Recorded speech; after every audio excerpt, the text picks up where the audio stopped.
Vamos a hablar del afrontamiento del duelo en el pueblo de Dios. O sea, nosotros somos el pueblo de Dios, ¿cómo nos debemos posicionar ante una pérdida? Este va a ser mi bosquejo. Primero voy a hacer un posicionamiento personal, después voy a tratar de explicar qué es un duelo, después voy a hablar de las etapas del duelo, que esas a lo mejor ya las conocen, ya las han escuchado. Voy a hablar de rituales, que estos son cosas que se hacen, son manifestaciones corporales del duelo. También voy a hablar de las creencias y las narrativas, que esto nos ayuda a darle un sentido a nuestra pérdida. Y voy a hablar del afrontamiento, que ese ya es el tema propiamente dicho. Por último, quisiera mencionar rapidísimo quién es Dios y cómo es Dios en el momento de la adversidad, que esa es una pregunta que frecuentemente nos hacemos. Bueno, esta es una cita de una persona que es un escritor ruso. Dice: solo las personas que son capaces de amar profundamente pueden sufrir también una gran pena. Pero esta misma necesidad de amar sirve para contrarrestar su duelo y lo sana.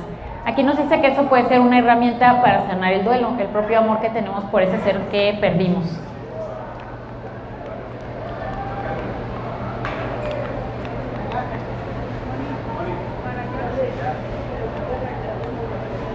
Hacia allá. Okay.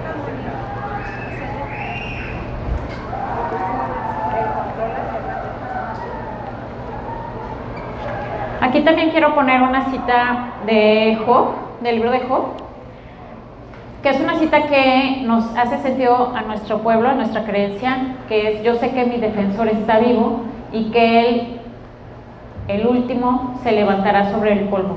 Esto es lo que nos diferencia de muchas personas que no tienen esta creencia de que después de la muerte podemos estar vivos de nuevo. Y eso es lo que nos conforta. La definición del duelo, tengo que decir que es la adaptación a una pérdida. En realidad esto es un duelo, en pocas palabras, adaptarse a que eso que estaba ya no está. Esto puede ser también un objeto o puede ser un hecho, o sea, no necesariamente es una persona lo que perdimos. A veces también perdemos nuestra identidad, por ejemplo, cuando pasamos de niños a adolescentes, de adolescentes a adultos. Podemos perder muchas cosas, podemos perder expectativas.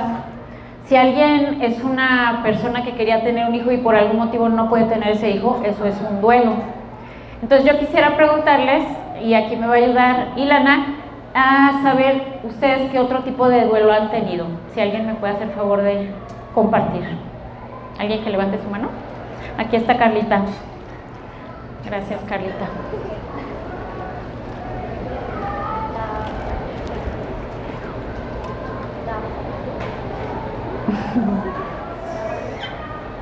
Te presto el mío.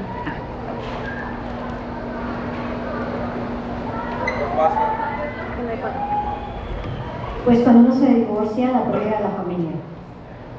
Por supuesto, porque esa es una expectativa que uno tenía, un plan, una cosa linda, y eso se puede desmoronar.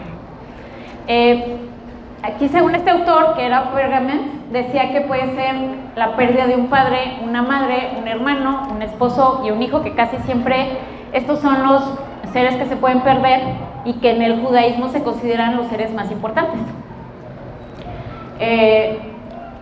Esto puede ser un suceso muy difícil de afrontar para alguien, y esto puede afectar tanto a la salud mental, física y corporal. O sea, alguien puede enfermarse del estómago, del intestino, del hígado, de todo, por una pérdida. En sí, un duelo es un conjunto de emociones, pensamientos y conductas que son producto de la pérdida de este ser querido, por ejemplo, si nos enfocamos en hablar de un ser querido. Y aquí yo tengo que decir que es como si la persona enloqueciera. O sea, si ustedes conocen a alguien que está en duelo, parece que la persona está completamente loca. ¿Y por qué digo esto? Por sus conductas, por lo que dice, por lo que aparece, que no es lo que estaba. Y esto se convierte en quejas, en dolor, en culpa. ¿Por qué no hice esto? ¿Por qué no hice aquello? Y entonces, para los otros que no están en el mismo lugar de ese duelo, pues les parece sorprendente esas conductas. También se pueden hacer rituales, se ora, se hace misa, ¿no? Si tienes religión católica, se hacen 9 misas. Y esto, todo lo que estoy diciendo, es una respuesta completamente natural y esperada. Los pensamientos asociados pueden ser preguntas: ¿para qué estoy vivo? ¿Ya no tiene sentido estar vivo? ¿Por qué me enfermé? ¿Por qué yo? ¿Por qué a mí? ¿Por qué me pasó esto? ¿Por qué algo es injusto, no? Ahorita que estamos en un país muy violento y que hay desaparecidos, es muy difícil de afrontar este tipo de sucesos cuando tú estás posicionado muy cerca de las personas que estás perdiendo.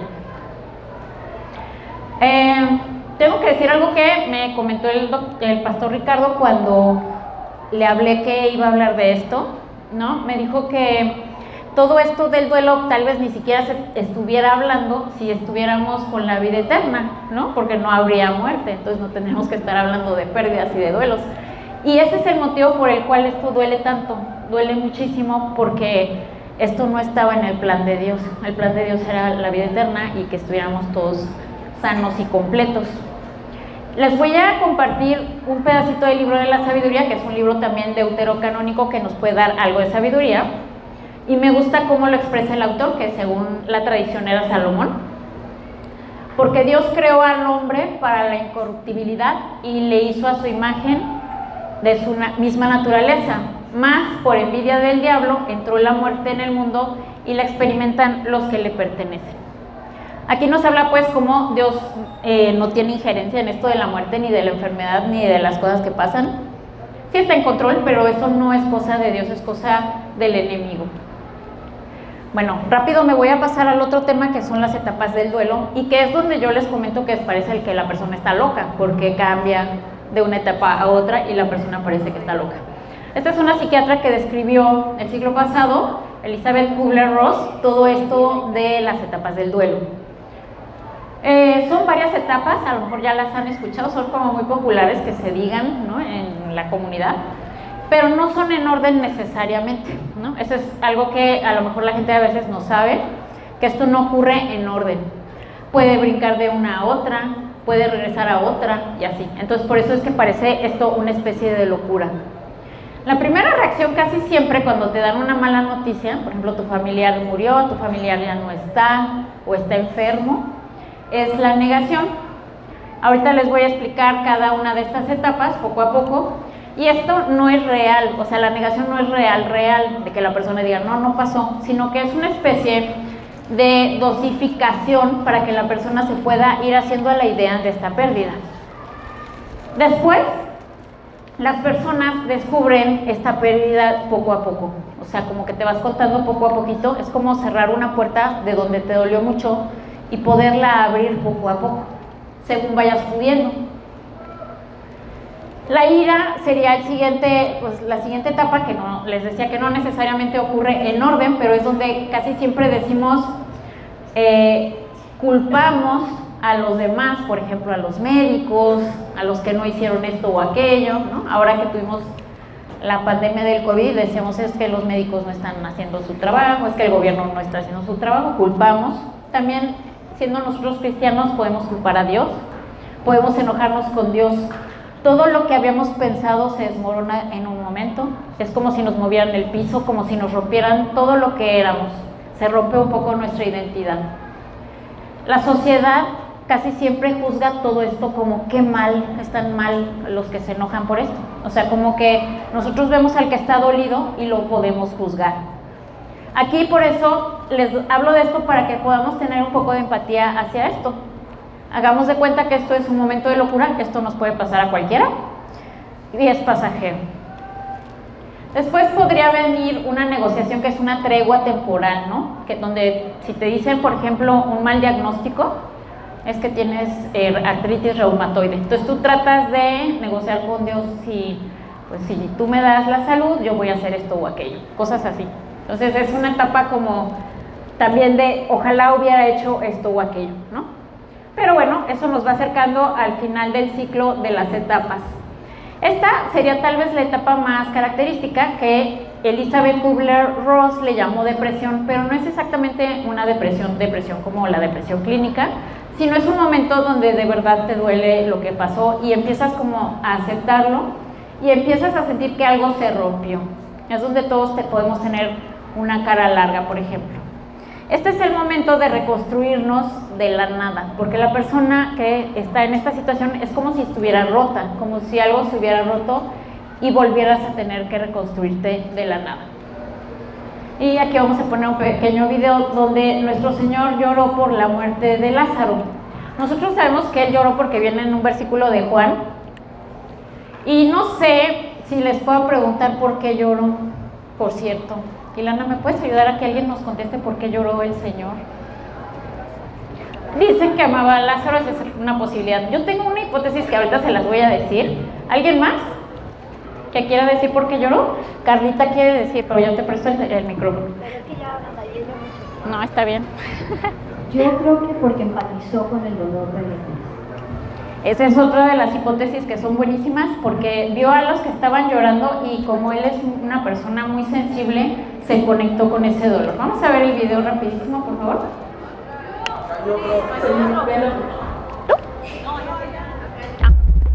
Adelante, por favor. Porque perdió a su amigo, claro.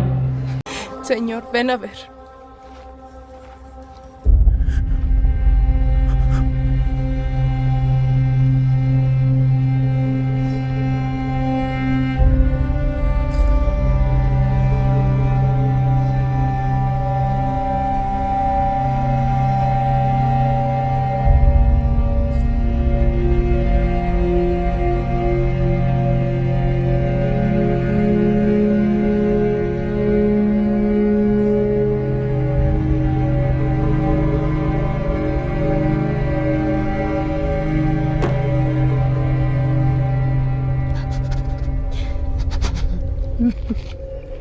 Mi hijo.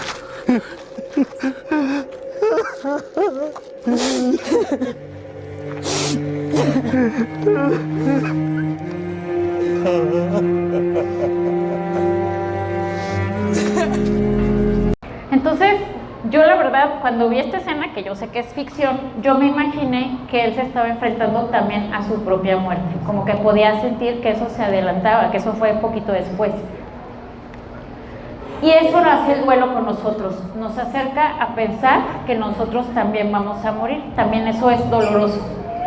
En la aceptación, nosotros podemos aceptar que lo que pasó, eso sí pasó, ya no hay esos momentos de dudar, y empieza una nueva relación con esta vida nueva, ya sin la persona que queremos, o sin la situación que tenemos, o sin el dinero que teníamos, o sin lo que perdimos, pues.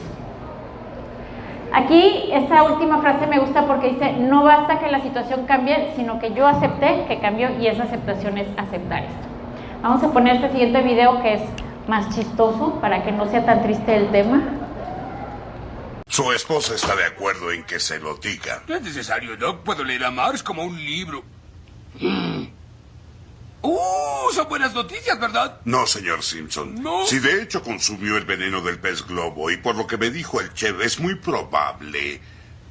Tiene 24 horas de vida. ¡24 horas! Bueno, 22. Lamento haberlo hecho esperar tanto. ¡Oh, Marge! ¡Voy a morir! ¡Voy a morir!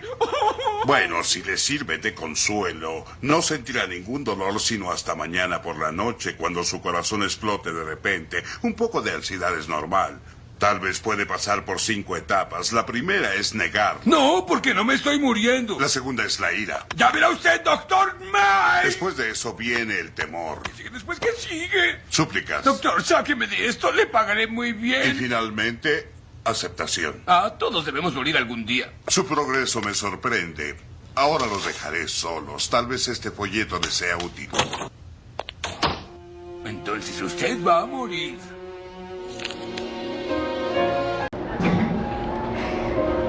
Yo tengo que decirles que esa fue la primera vez que yo supe de esas etapas que yo era niña, ¿verdad? Por este programa. Bueno, tenemos los rituales. También les había hablado que íbamos a hablar de los rituales, que son las cosas que hacemos cuando tenemos una pérdida. En los rituales hacemos las misas, como les había dicho, hacemos las oraciones, las reuniones, los entierros y, muy importante, las visitas. Yo les puedo decir que cuando nosotros tuvimos nuestra pérdida, tuvimos la visita de estos ángeles que llegaron a nuestra casa. Llegaron un poco sin invitación, pero fue maravilloso porque nos sentimos muy amados.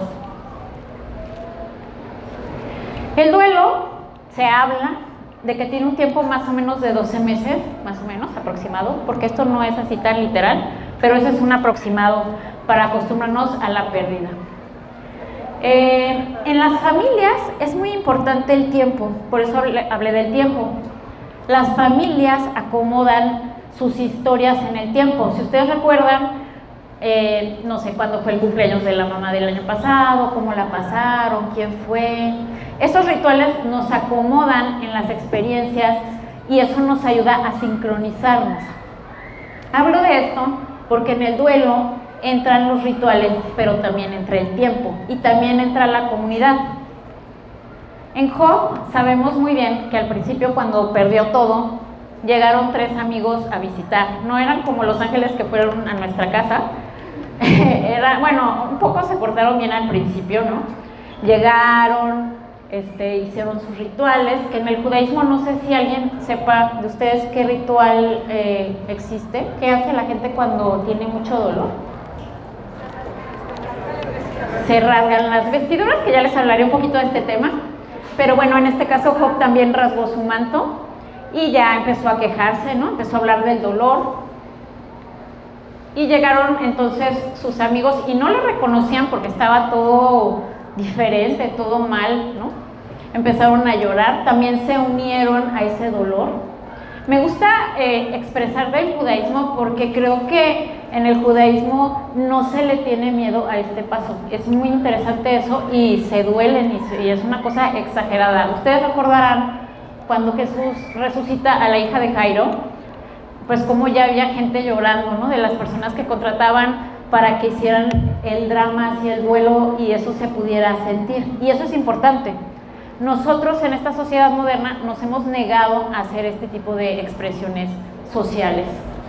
Se sentaron en el suelo, que así se usa en el judaísmo, durante 7 días y 7 noches. Esa es la primera etapa del duelo, que se llama Shiva, porque Shiva quiere decir 7, y no dijeron ni una sola palabra. Porque ¿qué se puede decir cuando alguien está muy dolido? ¿Qué te sirve? Pues casi nada realmente. Aquí hay que acompañar y eso es todo lo que podemos hacer. Ya después ustedes saben que empezaron a decir cosas terribles, ¿no? Que porque Job había pecado, que Job había hecho. Y bueno, esto ya no ayudó al duelo de Job, obviamente. Pero yo quería presentarles este acompañamiento primero que tuvieron, donde ahí pudieron como acompañar, no diciendo absolutamente nada. En el pueblo judío tenemos que pensar que el tema de la muerte no estaba tan presente, porque el tema era la vida y no la muerte. Entonces, no había tanta guía como en la Torah para este tema. Y como aquí dice el Deuteronomio 30:16, habla de la vida, ¿no? Si sigues sus caminos y guardas sus mandamientos, preceptos y normas, vivirás. O sea, no habla tanto de la muerte la Torah. Tampoco en el Nuevo Testamento. No se trata de la muerte como una enseñanza de siempre, ¿no? Se trata como de un paso, pero no es que siempre se hable de esto. Yo consulté este artículo que es buenísimo, que habla de la rasgadura de las vestiduras como esa expresión histórica para señalar este dolor, que a mí se me hace muy valioso porque es una forma en la que los demás pueden notar ese dolor. O sea, ven lo roto de la ropa y dicen, está pasando por algo. En cambio, en la actualidad nosotros no podemos mostrar eso por la ropa, no lo podemos mostrar así. En ese año, en ese primer año en que alguien en el pueblo judío muere y todos los demás están acompañando, rezan esta oración. Y me parecía muy interesante cuando yo estaba haciendo la investigación que esta oración no tiene nada que ver con la persona fallecida, no la mencionan nunca. Se las leo. Se ha engrandecido y glorificado su gran nombre en el mundo que creó conforme a su voluntad, establezcase su reino. Germine su salvación y se aproxime el Mesías en vuestra vida y vuestros días. O sea, piden al Mesías. Y durante la vida de la casa de Israel, rápidamente y muy pronto, y ya acaban con un amén. Bendito sea su gran nombre por los siglos de los siglos, bendito y alabado, glorificado, exaltado, ensalzado, honrado, adorado y loado sea el nombre del santo, bendito sea, es como decir amén otra vez. Por encima y más allá de las bendiciones, himnos, alabanzas y consolaciones que se digan con los labios y decid amén, o sea, esto es parte de la oración. Las oraciones y súplicas de toda la casa de Israel sean aceptadas por su Padre que está en los cielos, y acaba con otro amén. ¿Por qué se hace esta oración que no tiene nada que ver con la persona muerta? Porque las personas durante un duelo tienen que entrar y salir del duelo de alguna forma, tienen que evadir un poquito para no estar metidos en ese dolor. Y también para alabar a Dios. Me pareció muy lindo esto y se los quería compartir, porque a pesar de que en el pueblo cristiano no hay tanto este tema de rezar, pero en los salmos nosotros sí nos podemos conectar con lo que estaba pensando el salmista y no nos es inútil, nos es completamente humano y nos identificamos con esas oraciones. Entonces me pareció muy lindo esta oración que hacen el primer año. Bueno, pues entrando al tema de la religión, porque la religión pues, o las creencias religiosas son parte de lo que hacemos y pensamos, o sea, pueden ser parte de este duelo, y esto nos puede ayudar en las crisis más importantes de nuestra vida. También tengo que decir que como este caminar del duelo es un poco loco, la persona puede perder el piso y decir, ¿dónde está Dios? Yo no encuentro a Dios en ninguna parte. Les decía que con un duelo es como si la persona se rompiera y se desmoronara todo lo que pensaba, y puede pensar que su identidad está mal, que esa persona no era lo que sentía que era. Y aquí empieza lo de la ruptura de las vestiduras. En realidad estaba yo escuchando que esa ruptura de las vestiduras no era de las vestiduras antes, era de la piel. Entonces la persona en los pueblos cercanos al pueblo de Israel se rompían la piel, se lastimaban, y entonces como eso está prohibido en la Torá, lastimarse, los judíos empezaron a adaptar esto de romper la ropa. La ropa también tiene un significado muy importante en el pueblo de Israel. Ustedes recuerdan que en el Génesis, cuando Dios se dio cuenta que habían pecado y les preguntó que qué les pasaba, ellos se dieron cuenta que estaban desnudos y entonces se taparon con unas plantas, unas hojas de parra, y entonces después Dios les hizo ropa para que fuera más adaptable a los climas. En la antigüedad tenemos que reconocer que no había mucha ropa, no sé si las personas tenían 2 mantos o por lo mucho, y entonces romperte esa ropa significaba mucho. Ahorita pues ya se nos hace como que qué raro y qué antiguo. La narrativa nos va a ayudar mucho a salir del duelo. ¿Qué es la narrativa? Es esa forma activa de nombrar lo que estuvo pasando. Es ponerle nombre y poner símbolos para que esos símbolos nos hagan sentido. Entonces les voy a dar la primera metáfora, les voy a dar algunas otras, pero la primera sería como hacer un camino. Es un caminar que es nuevo, que no querías hacer, que no te interesaba hacer y que nadie te preguntó y lo tienes que hacer sí o sí. El camino también puede ser una metáfora de la vida, o sea, la vida en general, tu vida empieza y termina al final del camino. Pero también el duelo puede ser un camino diferente. En este camino iríamos de un lugar a otro y no sabemos cómo será ese camino. Y ahí empieza como un tiempo muy raro, no sé si alguno de ustedes ha pasado por un duelo, pero el tiempo del duelo es muy lento. O sea, como que está el tiempo de la vida normal y paralelamente está el tiempo del duelo. Y eso también es lo que hace que la persona se pueda sentir un poco loca, como rara, como desubicada, como confusa, porque todo lo demás sigue normal y tú sigues como, o sea, entre esta negación, enojo y así raro todo, y el tiempo ocurre de manera que la persona siente que no se está avanzando. Ahora, es muy importante decir que casi siempre sí se avanza, pero no se avanza como la mayoría de las cosas se avanzan, o sea, como que vas subiendo, con velocidad, con seguridad, y en este caso no. Otra metáfora que les puedo dar en los duelos es la metamorfosis de las mariposas, ¿no? Donde algo que era feo y oculto y estaba pues sin vida se convierte en algo hermoso, algo que cambió pero que es algo hermoso. Entonces, de los compañeros que hacen tanatología, ese es un símbolo muy común, el de la mariposa, para nombrar este cambio que va a tener la persona que tuvo un duelo. Entonces se va preparando ese duelo. Entonces las personas, también terapeutas en tanatología, te van acompañando a ese nuevo mundo que no querías ir, que no querías conocer, pero que no hay otra forma. Otra metáfora que creo que esta es la que más me gusta es la del Éxodo. Cuando el pueblo de Israel va saliendo de Egipto y que también hace un viaje que no sé si todos querían hacer, pero pues unos ya luego se empezaron a quejar, hacen ese trámite de caminar a través del mar y eso los hacía sentir como inseguros, ¿no? Querían estar pues ya luego en Egipto, ¿no? Querían regresar.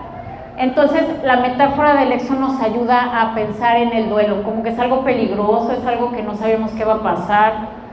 Había promesas, pero no se tenía así la seguridad. Otra metáfora que me parece que es linda sobre la muerte y la vida es indudablemente esta que hace Ratzinger, Benedicto XVI, en su libro Jesús de Nazaret.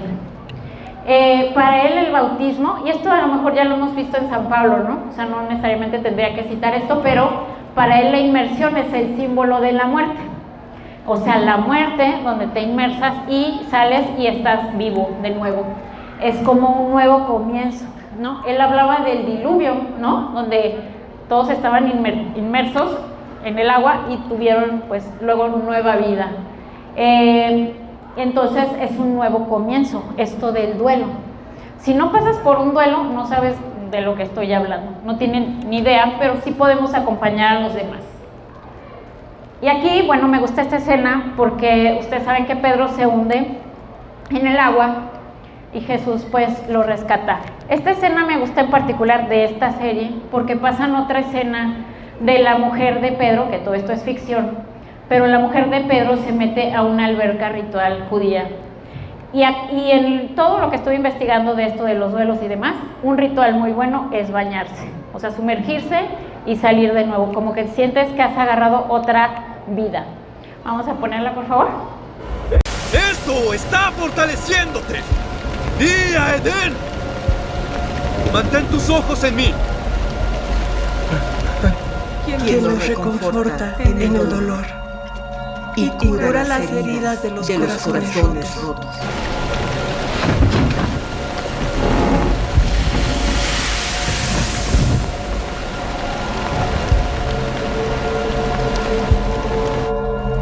Quien pena con nosotros por las vidas que no pudieron ser.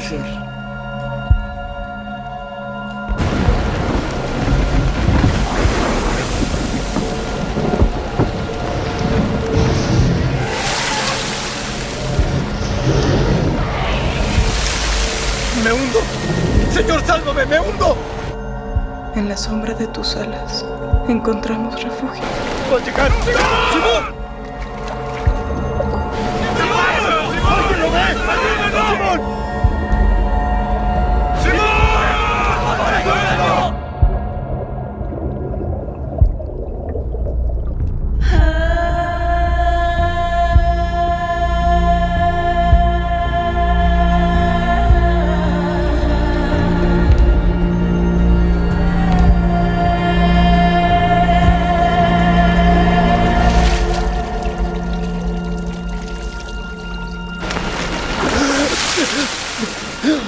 Nunca me sueltes.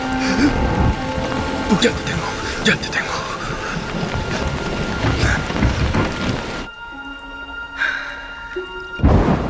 Ya te tengo. No me sueltes. Te tengo. Por favor. Hombre de poca fe. ¿Por qué dudaste? No vayas a soltarme.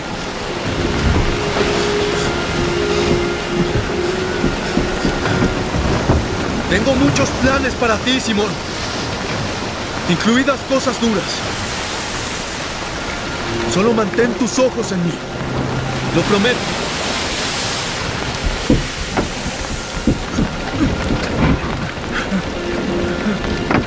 Por favor, ayúdenlo. Por favor, nunca me sueltes, lo siento. No me sueltes, por favor. No me sueltes, Señor. Lo siento, por favor. No me sueltes. Por favor, no. ¡Paz! ¡En calma!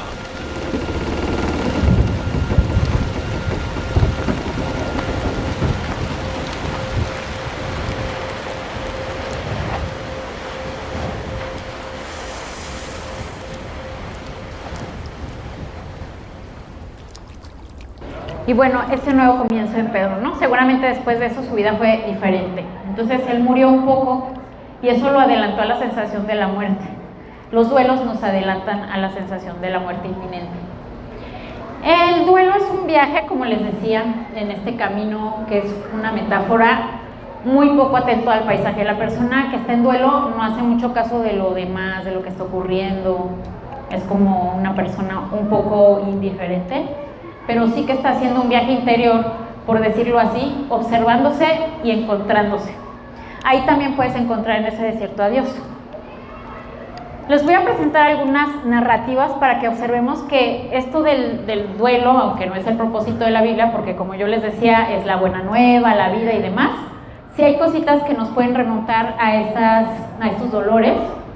Y se me hace muy interesante. Cuando el Señor se acercaba a la puerta de la ciudad, sacaban a enterrar a un muerto, hijo único, ¿no? Nosotros sabemos que el pueblo judío entierra a los muertos fuera de la ciudad, por eso es que estaban fuera de la ciudad, y este hijo único ya nos habla de que esa madre pues no tenía más recursos, aparte era viuda, nos dice Lucas, hijo único de su madre que era viuda, a la que acompañaba mucha gente de la ciudad. Era una señora que todos querían o que les conmovió esta pérdida. En el pueblo judío es importante también el entierro y todas las cosas que hacen alrededor de la muerte para acompañar a la persona que se queda viva. Al verla, el Señor tuvo compasión de ella y le dijo no llores, y a continuación hizo un milagro. Pero aquí me parece interesante que es, creo que el único milagro donde el Señor se adelanta a hacer el milagro. No se lo pide la señora, Él se acomide a hacer este milagro para que esta historia no terminara así. Pero quiero resaltar esa narrativa de que era una viuda y de que tenía un hijo único. Para el Señor eso fue más que suficiente para hacer este milagro. Otra narrativa distinta, y que ya la han dicho estos días aquí, es la del grano de trigo. O sea, nosotros seríamos como un grano de trigo que debemos morir a nosotros mismos, como decían ahorita hace rato, espiritualmente, y volver a salir y dar fruto, y que ese fruto permanezca. Esta no habla de una muerte tal vez literal, pero sí habla de una muerte del hombre viejo. En los significados de los duelos, ¿no? les he dado 3 metáforas, ¿no? La del camino, la de la mariposa, y esta sería otra, ¿no? También estaba la del éxodo, la del bautismo. Esta es otra que me gusta mucho, que es la del kintsugi. El kintsugi es una situación de los japoneses donde cuando algo se rompe lo reparan con oro y queda más bello. De hecho venden así en Amazon y todo eso, venden esto ya roto y ya reparado, aunque no lo crean.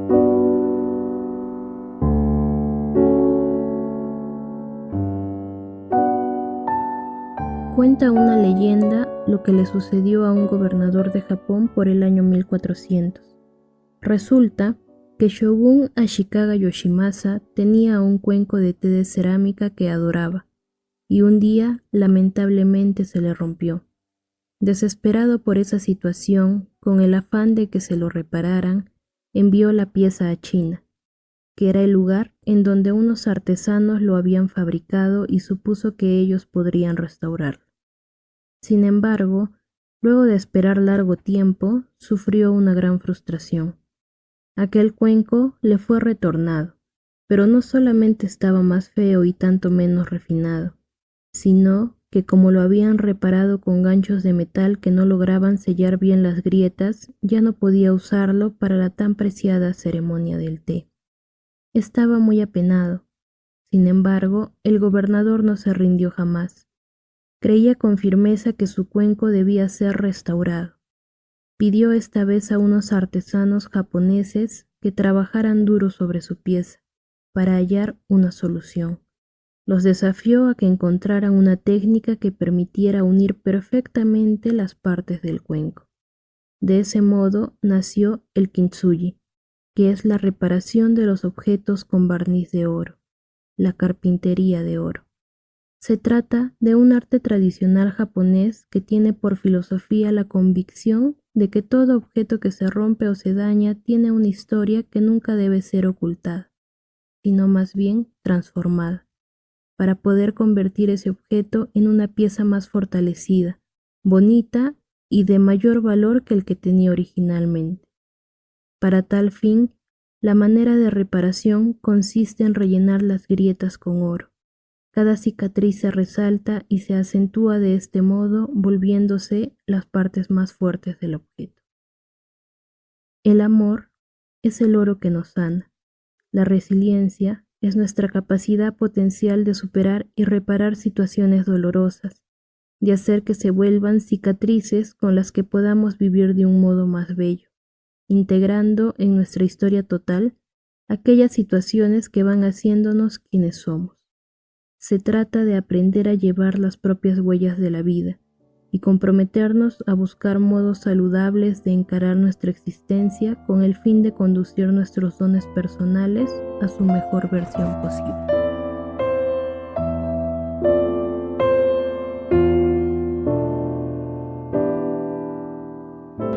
El duelo cambia toda la vida de la persona y por eso ya no se puede ver normal. Cuando las rasgaduras de las vestiduras se componían, pues también se veían así, como una ropa reparada.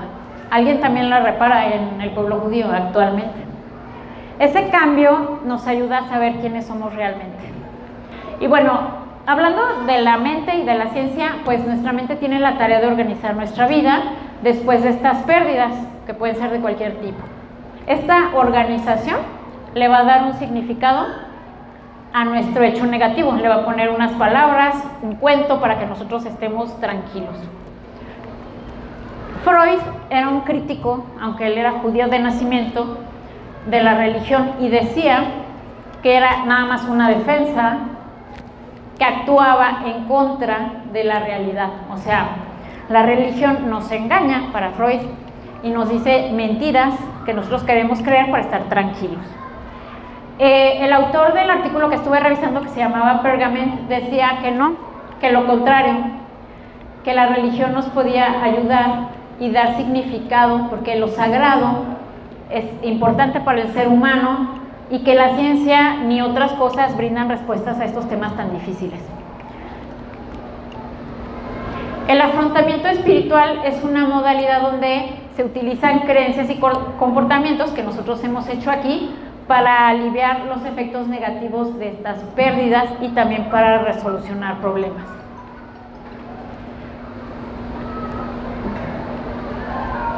Ahora quisiera mencionarles algunas frases de la Biblia que hablan un poco de la muerte.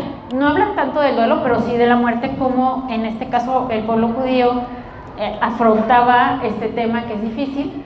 Y decimos en Timoteo, en 2 de Timoteo 2:11, esta afirmación es clara: si morimos con Él, también viviremos con Él. Estas son las esperanzas que nosotros tenemos y que sí, no todo el mundo las tiene. En el Antiguo Testamento, Salmo 139:8, que este es mi preferido, de mis preferidos: si subo a los cielos, ahí estás; si en el Seol me acuesto, ahí te encuentras. O sea que no hay nada que nos separe del Señor, ni siquiera la muerte. En Filipenses 1:21, pues para mí la vida es Cristo y la muerte una ganancia. Salmo 13:4, mira, respóndeme, Señor Dios mío, ilumina mis ojos, no me duerma en la muerte. Entonces todo esto nos va hablando de la muerte, aunque la Biblia, como les decía, no se trata de eso. Se trata de la vida, pero también habla un poco de la muerte. Ya hablando del afrontamiento, que ese es el tema en esta ocasión, hablamos de estas estrategias que usamos porque la situación que estamos viviendo no nos alcanza lo que tenemos para afrontarlas, necesitamos más cosas. O sea que siempre en un afrontamiento nos sentimos rebasados por la situación, no la esperábamos o no estábamos listos para ella. Entonces esto supera los recursos de esa persona. Por eso en este caso tiene sentido el afrontamiento espiritual, que es acompañado de nuestra comunidad. Esto nos ayuda a atribuir sentido a lo que nos pasa. Por ejemplo, yo me acuerdo que los primeros días en los que tuve mi pérdida, una personita que debe estar por aquí, que se llama Leticia, me dijo, esto va a doler después menos. Y ese fue unas palabras de mucho consuelo para mí, porque como dolía mucho, yo sí creía que eso nunca se iba a acabar. O sea, mi mente me llevó a ese punto. Entonces, sí nos ayuda el acompañamiento espiritual para atribuir un sentido a lo que nos está pasando. También nuestra comunidad nos estuvo acompañando de manera muy cercana. para resignificar lo que nos estaba pasando de manera benevolente, porque aquí hay de dos: que el afrontamiento te lleve a un buen término o que el afrontamiento te lleve a un punto de descontento, ¿no? Debemos de saber de historias donde la persona dice: es que los hermanos tuvieron la culpa, también Dios, qué horrible, esto no tiene sentido, y entonces ahí se rompe esa pues, relación con la iglesia y con Dios. Hay tres tipos de afrontamientos que podemos hacer, donde el primero depende de la persona. O sea, yo digo, yo de este duelo salgo y pues no necesito de nadie y ya a ver cómo acaba. Ese es uno, que ese es muy común, sobre todo en los varones, porque a los varones les cuesta a veces pedir ayuda o acompañamiento, se sienten muy fuertes y no piden esa ayuda o ese acompañamiento. El segundo puede estar centrado en Dios. Dios me va a acompañar, Dios me va a curar. Y ese es el tipo de afrontamiento donde siempre cuentan un chiste donde Dios envía un barco, envía un helicóptero y la persona dice, pues va a venir Dios. Ese es un chiste de esto. O sea que, pues sí, Dios manda todo, pero la persona no lo acepta y entonces espera a que llegue Dios. Y la tercera sería el trabajo conjunto entre Dios y la persona que está doliente. La persona que está doliente no debe ser pasiva a esto. Aunque pasan todas estas etapas, la persona debe ir respondiendo a estas etapas y acomodando la experiencia, pero eso no es algo tan pasivo. La persona puede ser muy activa en esto. Entonces, para el autor Pergament, esta es la mejor forma, esta última, el trabajo de Dios y la persona, pero esto incluye a la comunidad también, así como lo hacían los judíos. Y bueno, la última cosita que les quería comentar es, entonces, ¿quién es Dios y cómo es Dios? Pues si yo estoy sufriendo, o sea, ¿cómo es eso? No entiendo. Dios es amor, Dios es felicidad, ¿por qué está pasando todo esto? Bueno, les tengo que decir que en el sufrimiento hay una destrucción de ídolo. ¿Qué quiere decir esto? Que yo me tenía una imagen de Dios, o sea, que Dios, así un poco como en la serie pasan, que Pedro pensaba que Jesús le iba a sanar a su hijo, y así, ¿no? O sea, como que tenían una imagen que no era exactamente el propósito de Dios. Entonces Dios rompe con todo eso. Entonces ahí brota nuestra verdadera fe, que es pues, lo que vamos realmente a creer. Aquí les quisiera poner un minutito de esta charla que también pregunta quién es Dios y cómo es Dios. O saber, por ejemplo, que Dios es todopoderoso, Dios puede todo. Y sin embargo, en un momento en el cual hay una enfermedad terminal propia, o de un familiar o de un amigo, ¿qué pasa que Dios no es tan todopoderoso en este momento de necesidad, en este momento en el que necesito respuesta? Saber que Dios es sabio, que es bueno, que es misericordioso, que es nuestro amigo, está genial, pero después la realidad nos inunda con sus sinsentidos, sus absurdos, y pareciera que hay un valle imposible de cruzar de un lado al otro, un abismo entre lo que podemos llegar a saber intelectualmente o haber aprendido acerca de quién es Dios y cómo es Dios, y después nuestra experiencia real. Pareciera que hay un hueco que es muy difícil de pasar. Hay una canción que me gusta mucho de una cantante rusa llamada Regina Spektor, en la cual ella habla de Dios. Ella no es creyente, pero desde su falta de fe hace una canción muy preciosa y me gustaría leerles algunos fragmentos. Dice así: nadie se ríe de Dios en un hospital. Nadie se ríe de Dios en una guerra. Nadie se ríe de Dios cuando se está muriendo de hambre, se está congelando o es muy pobre. Nadie se ríe de Dios cuando el médico pide hacer algunas pruebas más. Nadie se ríe de Dios cuando se está haciendo tarde y los niños todavía no vuelven de la fiesta. Nadie se ríe de Dios cuando un avión empieza a temblar incontrolablemente. Nadie se ríe de Dios cuando ven que el amor de su vida está de la mano con otra persona. Nadie se ríe de Dios cuando los policías llaman a la puerta y dicen tenemos una mala noticia. Nadie se ríe de Dios cuando hay una hambruna o una inundación o un incendio. ¿Alguien quiere contestar quién es Dios y cómo es Dios? ¿No? Bueno, pues está fácil realmente. Dios es como Jesús. O sea, Dios es Jesús y Dios es como Jesús. Cristo es la imagen visible del Dios invisible. No es tan difícil. Realmente esta charla acaba así, hablando de que Dios es como Jesús. En Juan 1:1 se nos presenta un prólogo, ¿no? Todos lo conocemos. El Verbo se hizo carne y habitó entre nosotros, lleno de gracia y de verdad, y vimos su gloria como del unigénito del Padre. Aquí nos dice en cada uno de los señalamientos de la derecha cómo ese Dios se refleja en ese Dios que conocíamos del Antiguo Testamento, ese Dios que estaba más velado, más lejano. El Verbo se hizo carne, pues se hizo cercano a nosotros, tal cual como nosotros. Seguramente Jesús tuvo algunos duelos también, ¿no? Podemos presumir tal vez que su papá José había muerto, murió su primo Juan y él estaba por ahí, murió su amigo Lázaro. Hay libros de hasta novelas donde decían que tenía un perrito y murió el perrito y entonces Jesús tenía un duelo. Es una forma de pensarlo como un ser humano que habitó entre nosotros. Y habitó entre nosotros, en el Antiguo Testamento se puede conectar con el tabernáculo, que ustedes saben que estaba ahí la presencia de Dios. Entonces, ¿cómo es Dios? ¿Y quién es Dios? Pues es como Jesús tal cual, lleno de gracia y de verdad. Nosotros recordamos cómo en el Sinaí el Señor decía que Él estaba lleno de bondad cada día se renovaba esa bondad, y eso es lo que nos mostró Jesús cuando estaba lleno de gracia y de verdad. Y por último, la última oración, que es vimos su gloria, pues ahí nos recuerda un poco el Éxodo, ¿no? Cuando Dios decía que Moisés no lo podía ver porque si no se iba a morir, pero que Pedro, Santiago y Juan sí vieron cómo se transfiguró Jesús. Ahí les reveló, ¿no?, quién era ese resplandor y esa gloria del Padre. Dios es bueno, esto me gusta decirlo, creo que ya lo había dicho el año pasado, es muy bueno, tan bueno que en algunos pasajes del Antiguo Testamento usan esta palabra que es Rahamim, que es la bondad de Dios, la misericordia de Dios, que nos conserva a nosotros como lleva una madre a un hijo en su vientre, o sea, con ese cuidado, con esa completud que nos puede dar Dios. Las recomendaciones, por último, en caso de que estemos en un duelo, hay dos.